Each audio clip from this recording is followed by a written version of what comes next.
우리 사랑하는 믿음의 형제 자매 여러분, 한 주간도 주님의 인도하심 속에 잘 지내셨습니까? 이제 한국은 고유의 명절 구정설을 맞이하고 있습니다. 아무쪼 여러분들 이제 2021년 새로운 한 해를 살아갈 때 주님의 은혜와 인도하심 속에 늘 믿음으로 전진하는 귀한 삶이 되길 바랍니다. 이 코로나 바이러스로 인해서 5명 이상 가족들도 모이기 힘들다고 그래서 설 명절이지만 가족들 다 함께 모이지 못하고 또 성묘를 가는 사람들은 또 여러 가족들 다 함께 가지 못하는 그런 상황이 된 것 같습니다. 아무쪼록 여러분들 주님을 믿는 가운데 은혜 가운데 명절설을 주 안에서 잘 보내고 특히 2020년 한 해 동안 주 안에서 복된 삶을 누리는 그런 귀한 삶이 되기를 주님의 이름으로 축원을 드립니다. 오늘은 창세기 23장 있는 말씀을 가지고 함께 은혜를 나누고 원합니다. 슬픔의 순간을 우리가 믿음으로 실천할 수 있는 그런 기회로 삼으면 참 좋겠습니다.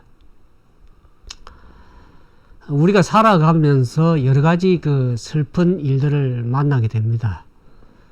인생에서 슬픈 일이 없으면 참 좋겠지만 우리가 이 땅에 살아가면서 때로는 원치 않는 그런 슬픈 일들을 피해 나갈 수가 없습니다. 그래서 이 슬프고 힘든 일들을 우리가 어떻게 받아들이고 그것을 우리가 어떻게 대처 나가느냐에 따라서 그것이 우리의 하나의 인생의 과제고 믿음의 삶의 여정이라고 그렇게 할 수 있겠습니다. 특별히 우리가 만나는 그 여러 가지 슬픈 일들 중에서 슬픔의 정도가 가장 큰 것이 있다면 어떤 것이 있을까요? 아마 그것은 사랑하는 그 사람의 죽음을 맞이하는 일일 것입니다. 그것도 아주 오랜 시간을 함께해서 나의 인생에서 빼놓을 수 없는 그러한 배우자가 죽었을 때 그 느끼는 슬픔은 무엇보다도 비교할 수 없는 그러한 슬픔이라고 할 수 있겠습니다. 혹시 그 배우자의 죽음에 대해서 생각해 본 적이 있습니까? 이 부정설이 이러한 말씀을 드려서 죄송합니다. 우리가 한 번은 겪어야 될 그런 슬픔이 고통이 아닌가 생각이 들어집니다. 특별히 이제 이 배우자가 죽었을 때 우리가 경험하는 그 현실적인 그 허전함 또 아픔이 얼마나 크겠습니까? 그동안 함께 했던 기억들 또 배우자에 대한 잘하지 못한 것에 대한 미안함 또 감당하기 어려운 그런 슬픔들이 아닐까 그런 생각이 들게 됩니다. 그래서 이 배우자의 죽음에 대해서 사람들은 깊은 상처를 받는다고 합니다. 그래서 그 상대 배우자가 죽으면 그 우울증을 겪기도 하고 또 그 배우자의 죽음을 인해서 상대의 배우자가 어떡합니까? 멀지 않아서 그도 그 죽음을 맞이하는 그런 경우도 있다고 합니다. 오늘 창세기 23장에 보면 아브라함이 바로 그런 슬픔 가운데 빠져 있는 모습을 보게 됩니다. 창세기 23장 1절에 보면 사라가 127세를 살았으니 이것이 곧 사라의 향년이라. 사라가 가나안 땅 헤브론 곧 기르 아르밧에서 죽음에 아브라함이 들어가서 사라를 위하여 슬퍼하며 애통하였다고 그렇게 기록을 하고 있습니다. 이제 사라가 127세라 이 향년을 살은 것을 보면서 우리 창세기 6장에 가보면 노아 홍수 이후에 사람들의 수명이 얼마나 줄었냐 그러면은 120세라 그랬습니다. 창세기 6장에 한번 볼까요? 수명이 굉장히 길다가 이제 노아 홍수 이후에 창세기 6장 3절에 보면 여호와께서 나의 신이 영원히 사람과 함께 하리니 이는 그들의 육체가 됨이라. 그러나 그들의 날은 120년이 되리라 하시냐.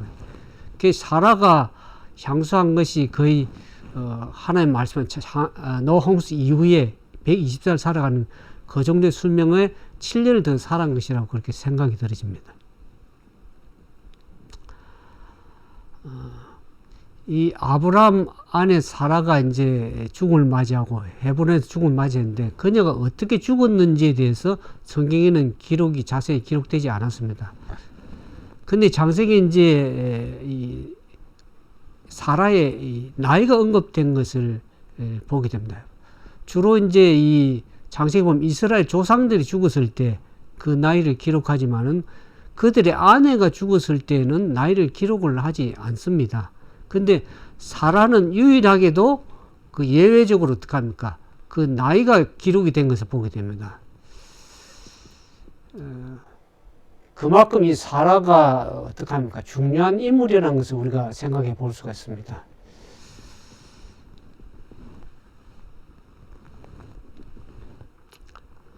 이 사라의 우리가 삶을 보면 창세기 우리가 살펴보면서 봤지만은 사라의 삶은 어떤 삶을 살았습니까? 때로는 믿음의 연약함은 있었고 또 실수하는 것도 많았습니다. 그래서 완전하지 않았죠. 하지만은 그녀는 믿음의 조상으로 아브라함과 함께 하나님께 부르심을 받아서 긴 세월을 아브라함과 함께 했습니다. 이렇게 만약 사라가 30세에 결혼을 했다고 하면 대략 한 100년 정도는 아브라함과 함께 세월을 함께 같이 살았겠지 않았겠습니까? 그래서 그와 같은 사라의 죽음을 맞이한 그 아브라함의 심정이 어떠했을까요? 사라가 이제는 차가운 시신이 돼가지고 아브라함 앞에 있는데 이 땅에서는 더 이상 그녀를 다시 만날 수가 없는 상황입니다. 그래서 아브라함의 눈에서는 뜨거운 눈물이 흐르면서 심경은 아브라함은 사라를 위해서 성경에 보면 슬퍼하였다고 하고 애통했다고 그렇게 기록을 하고 있지 않습니까? 근데 지금까지 성경에서 이렇게 살펴보면 아브라함의 감정에 대해서 묘사된 것이 거의 없습니다. 아브라함의 감정이 직접 기록된 것은 하나님의 약속에 불신해가지고 웃었다는 것, 웃는 것 정도밖에 기록이 되지 않았습니다. 아브라함이 고향을 떠날 때도 또 전쟁에 큰 승리를 거둘 때도 또 이삭이 태어날 때도 또 이삭을 번제로 드릴 때에도 성경은 아브라함의 감정에 대해서 말하지 않았습니다. 그런데 오늘 이 창세기 23장에 보면 사라의 죽음에서는 아브라함의 슬픔을 말하고 있는 것을 보게 됩니다. 죽은 아내 사라를 보면서 아브라함은 그동안 이 사라의 모습을 생각했을 것입니다.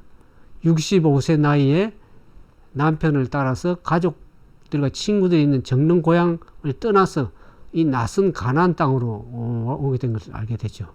그래서 이런저런 많은 일들을 겪었고 남편의 비겁함 때문에 어떡합니까? 아브라함 비겁함 때문에 두 번이나 권세 있는 왕들의 첩이 될 뻔도 했었습니다. 또 자식이 없어가지고 오랜 세월 동안 고생을 하고 있던 그 사라의 모습을 보지 않습니까? 그렇지만 때가 되어서 하나님의 능력으로 이삭을 낳고 기뻐했던 사라의 모습. 그러나 이제는 그녀는 싸늘한 시신으로 누워 있습니다. 아브라함이 슬퍼하며 애통하는 것은 너무나 자연스러운 것이라는 것을 알게 되죠.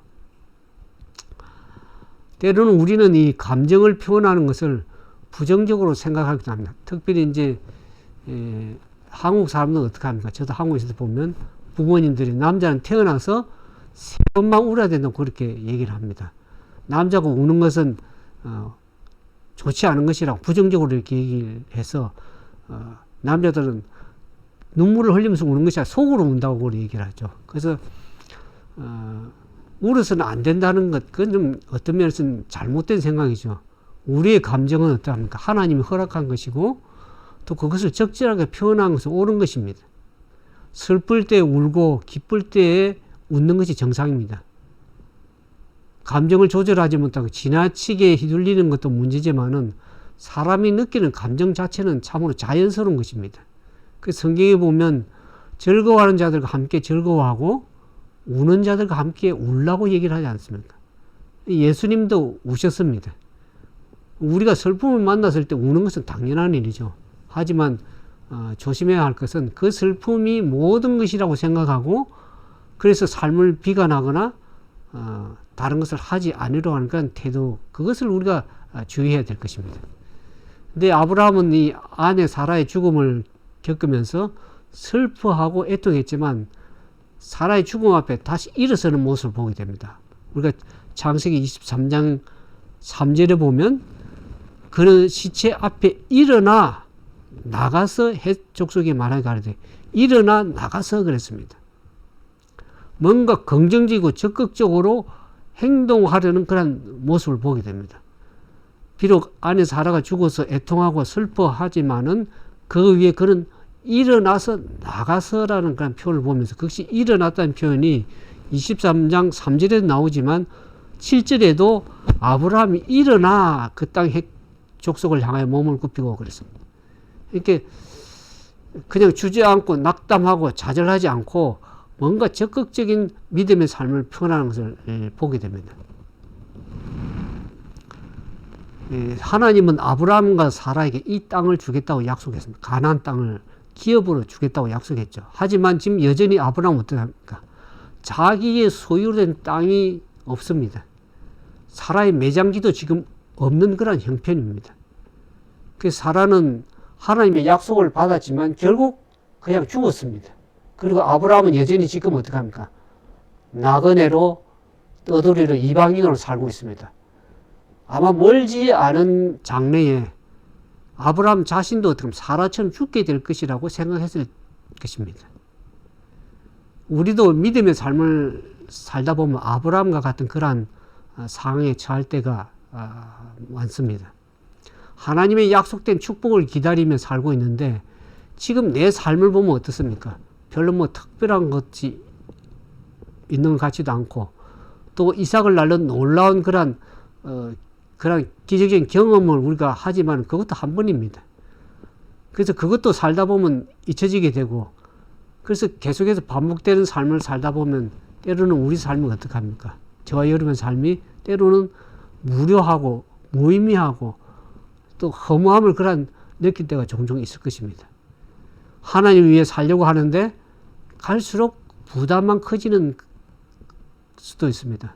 나름대로 믿음을 산다고 하는데 별로 그렇게 크게 되는 일도 없고 별 큰 차이도 없고 앞으로 잘 보이지도 않고 그런 삶 속에서 우리가 하루하루 살아갈 때가 있는 것입니다. 그래서 참으로 힘든 이곳을 떠나고 싶은 그런 충동을 느낄 때도 있지 않습니까? 좀 더 이곳을 떠나서 더 다른 곳에서 새로운 삶을 살고 싶어 할 때가 있습니다. 아마 아브라함도 그렇지 않았을까 그런 생각을 해봅니다. 그냥 고향으로 돌아갈까 하는 그런 생각 들지 않았을까요? 하지만 아브라함은 아내 사라의 죽음이라는 그 슬픔의 위기 앞에서 그 위기를 어떻게 합니까? 믿음을 실천할 수 있는 그런 기회로 만듭니다. 그런 슬픔을 넘어서 하나님을 계속 믿고 신뢰하기로 나아갑니다. 그래서 가나안 주민 핵 족속에 그렇게 하죠. 우리가 4절에 보면 나는 당신들 중에 나그네요 우거한 자니 청컨대 당신들 중에서 내게 매장지를 주어 소유를 삼아 나로 내 죽은 자를 내어 장사하게 하시오 그랬어. 아브라함은 사라를 하나님이 약속하신 그 가나안 땅에 묻기로 결정을 했습니다. 이 보통 매장은 한국도 그렇지만 매장지는 보통 자신의 고향 땅에 그렇게 매장지를 정하고 그렇게 매장하는데 아브라함은 고향이 아니라 지금 어떻게 합니까? 가나안 땅에 매장하기로 합니다. 이 가나안 땅을 자신의 새로운 고향으로 그리고 자신은 물론 자신의 후손들이 위한 그런 땅으로 만들려고 지금 하는 것입니다. 그래서 그는 믿음으로 하나님이 약속하신 땅에 계속 거하기로 그렇게 마음을 먹습니다. 다시 나왔던 고향 땅으로 돌아가지 않겠다는 것입니다. 아브라함이 자신의 고향 갈대우르로 돌아가는 일은 없을 것입니다. 우리도 살면서 이러한 결단이 필요할 때가 있습니다. 단호하게 돌아갈 수 있는 그 길을 아예 없애는 것이죠. 돌아가지 않도록 이미 건너온 다리를 다시금 돌이켜서 돌아가지 않는 것입니다. 두 마음을 품지 않고 하나님의 약속을 믿고 그 믿음 가운데 신뢰함으로 나아가는 것입니다. 그래서 이 아브라함이 이제 이 땅을 줘서 그 매장지로 하자고 요청한 그 요청의 핵 족속은 매우 긍정적으로 대답합니다. 여기 보면 5절에 6절에 핵 족속이 아브라함에 대답하여 가로되 내 주여 들으소서 당신은 우리 중 하나님의 방백이시오니 우리 묘실 중에 좋은 것을 택하여 당신의 죽은 자를 장사하소서. 우리 중에 자기 묘실에 당신의 죽은 자를 장사함을 금할 자가 없으리이다. 그랬습니다. 지금 아브라함은 어떡합니까? 그 이방 땅 가나안 땅에서 어떡합니까? 그 핵 족속으로부터 아주 긍정적인 대답을 지금 듣고 있습니다. 그 땅 백성으로부터 존경과 인정을 받고 있는 것을 알게 됩니다.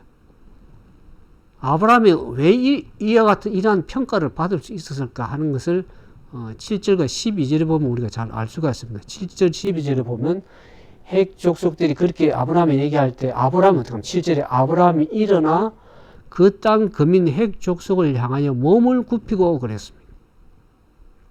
12절에도 보면 아브라함이 이에 그 땅 백성을 대하여 몸을 굽히고 그랬습니다.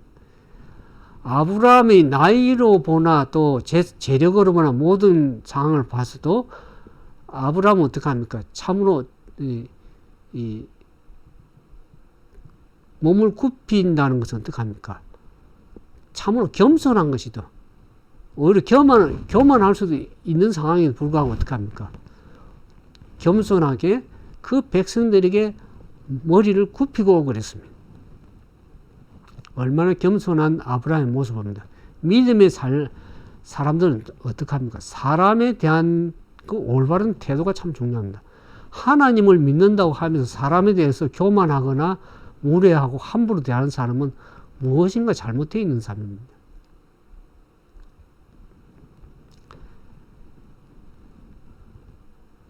아브라함이 이와 같이 겸손하고 참 믿음에 여기 보면 우리 중에 하나님의 방백이라 그랬습니다. 그들이 하나님의 지도자, 하나님으로부터 하나님이 쓰시는 그 지도를 가진 존경받는 지도자라는 것을 핵 족속들이 그렇게 얘기를 합니다. 그렇지만은 아브라함은 어떡합니까? 핵 족속의 매장지를 공짜로 써라는 제안을 거절하는 것을 보게 됩니다. 그 충분한 대가를 지불하겠다고 얘기를 합니다. 여기 보면 어떡합니까? 아브라함이 일어나 그 땅 거민 핵 족속을 향하여 몸을 굽히고 그들에게 말하되 나로 나의 죽은 자를 내어 장사하게 하는 일이 당신들의 뜻인데 내 말을 듣고 나를 위하여 소알의 아들 에브론에게 구하여 그로 그 밭 머리에 있는 막벨라 굴을 내게 주게 하되 준가를 받고 그 굴을 내게 주어서 당신들 중에 내 소유 매장지가 되게 하기를 원하노라. 그들이 공짜로 그 굴과 밭을 쓰라고 할 때 아브라함은 그것을 사양하죠. 그것을 자기의 소유지 매장지로 삼기 위해서 충분한 대가를 지불하고 매장하겠다는 그 얘기를 8절에 9절에 보게 됩니다. 그때 그 에브론은 어떻게 합니까? 에브론 중에 핵 족속 중에 앉았던 그가 핵 족속 중에서 그 성문에 들어온 모든 자의 듣는데 아브라함의 대답을 가할 때 내 주여 그리 마옵소서 내 말을 들으소서 내가 그 밭을 당신께 드리고 그 속의 굴도 내가 당신께 드리되 내가 내 동족 앞에서 당신께 드리오니 당신의 죽은 자를 장사하소서. 그렇게 제안을 하지만 아브라함은 그것을 그렇게 하지 않고 어떡합니까? 밭값을 당신에게 그 밭의 밭값을 당신에게 주리니 당신은 내게서 받으시고 내가 나의 죽은 자를 거기에 장사하게 하겠노라 하니까 에브론이 어떡합니까? 그 땅값은 은 400세겔이니 나와 당신 사이에 어찌 교제하리까? 당신은 죽은 자를 장사하소서. 재차 반복을 할 때 아브라함은 그러면 자기가 은 400세겔을 그 에브론에게 주겠다고 얘기를 하는 것입니다.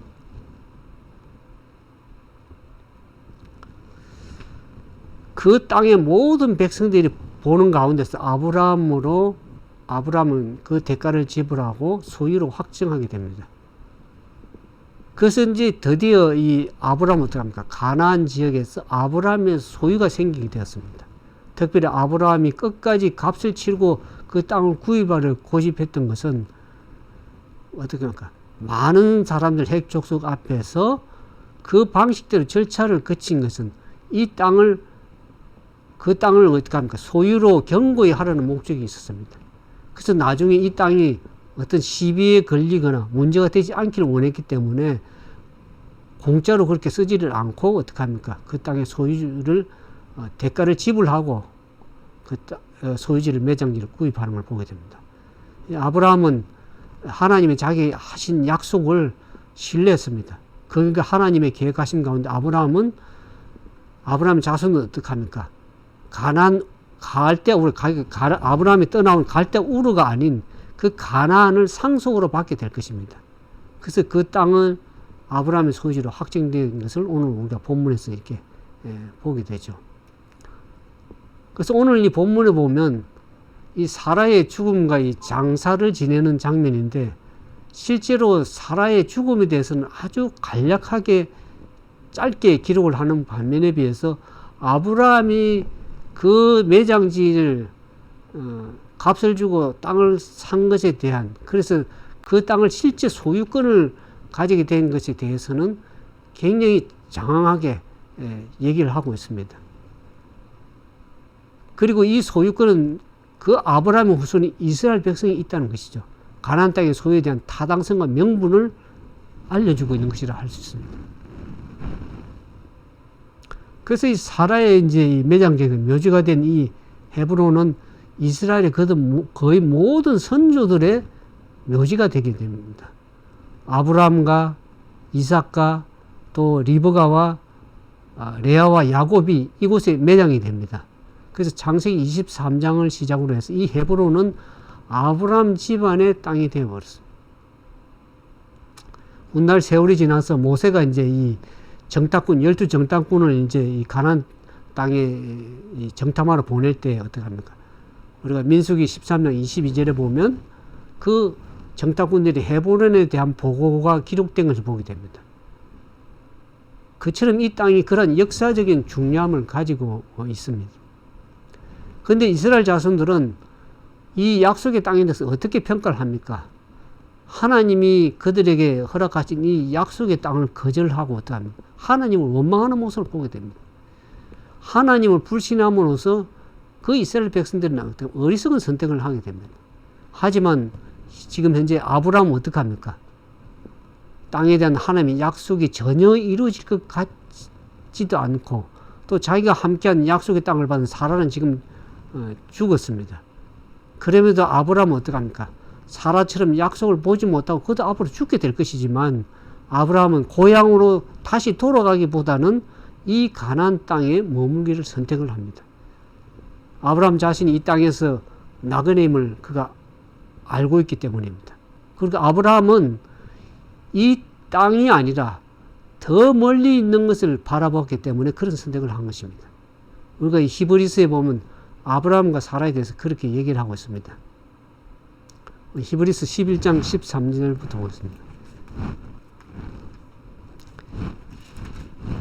히브리서 11장 그 믿음의 장이죠. 히브리서 11장 13절에서 이 보면 이 사람들은 다 믿음을 따라 죽었으며 약속을 받지 못하였으되 그것들을 멀리서 보고 환영하며 또 땅에서는 외국인과 나그네로라 전가했으니 이같이 말하는 자들은 본향 찾는 것을 나타내매라. 저희가 나온 바 본향을 생각하였다면 돌아갈 기회가 있으려니와 16절 저희가 이제는 더 나은 본향을 사모하니 곧 하늘에 있는 것이라. 그러므로 하나님은 저희 하나님이라 이끌음 받으심을 부끄러워 아니하시고 저희를 위하여 한 성을 예비하셨느니라 그랬습니다. 아브라함이 더 좋은 땅을 얻기 위해서 이리저리 찾아다니지 않았습니다. 떠나왔던 고향을 생각하며 다시 돌아가지도 않았습니다. 이 땅에서는 외국인과 나그네처럼 살았다고 얘기를 하고 있습니다. 그에게는 이 땅에 속하지 않은 더 나은 본향, 그 본향을 바라보면서 믿음으로 살았다는 것을 알게 되죠. 우리가 인생에서 만나는 그런 슬픈 일, 또 여러 가지 어려운 일들 속에서 그 모든 것을 넘어서 하나님을 믿고 계속 신뢰할 수 있는 이유가 뭡니까? 하나님의 우리의 모든 축복이 이 땅에서만이 아니라 이 땅에서 모든 것이 끝나는 것이 우리에겐 더 나은 본향이 있습니다. 우리에게 살아가는 이 땅은 어떻게 합니까? 이것이 진정한 본향이 아니고 우리는 이 땅에서는 이방인과 나그네요. 행인이라는 것을 알게 되죠. 그래서 우리는 이 땅에 일어나는 것만을 바라보고 살아가는 사람들이 아니라 영원한 본향, 더 나은 본향을 삼으면서 살아가는 그러한 믿음의 조상 아브라함의 후손이라는 것을 우리가 알게 됩니다. 그래서 아브라함도 이 땅에서는 나그네로 살았습니다. 하나님이 이 땅에서 우리가 겪는 경험과 비교할 수 없는 엄청난 축복을 준비하셨습니다. 우리가 여기 히브리서 11장 10절에 보는 것처럼 저희를 위하여 한 성을 예비하였다고, 하늘에 있는 한 성을 예비하였다고 얘기를 하고 있습니다.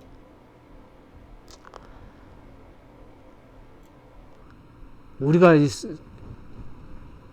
슬픔의 순간에도 우리의 믿음을 드러내는 그러한 기회가 될 수 있길 진정으로 바랍니다. 하나님의 약속을 받은 자들은 모든 슬픔, 특별히 무덤에까지도 그것을 죽음을 넘어서는 그러한 소망을 가지고 있는 사람들입니다. 비록 이 땅에서 우리가 모든 약속들, 하나님의 약속들을 다 받지 못하고 잠들 수도 있겠지만, 그러나 하나님께서는 우리의 그 슬픔을 넘어선 더 나은 것, 소망을 우리에게 가지고 우리에게 더 좋은 것을 축복을 주실 그러한 하나님인 것을 우리가 알게 됩니다. 오늘 여러분 지금 무엇을 또 어디를 바라보고 있습니까? 더 나은 본향을 바라보고 사모하고 있습니까? 그래서 우리의 마음이 멀지 않아 누리게 될 그 영혼에 대한 영원한 소망을 바라보고 있습니까? 아니면 당장 이 땅에 살아가는 현재 상황에서 우리의 시선을 고정하고 있지는 않습니까? 때로는 우리는 얼마나 자주 그 영혼을 제대로 바라보지 못하고 이 땅의 현실에서만 눈을 돌리고 있을지도 모르겠습니다. 우리가 영혼을 바라보지 않고 때로는 이 땅에 여러 가지 혼란과 고통과 특별히 코로나 바이러스로 힘들어 살아가는 이 지금 현실, 또 경제적인 문제, 또 여러 가지 질병과 또 여러 가지 재난 가운데 이 땅만을 바라보면 우리가 쉽게 낙심할 수가 있습니다. 근데 특별히 이런 낙심은 어려운 일이나 슬픈 일을 만날 때 더욱더 심각하고 낙심하기가 더 쉽습니다. 아브라함은 이 낙심할 만한 때 더 나은 본향을 바라봤다고 얘기를 합니다.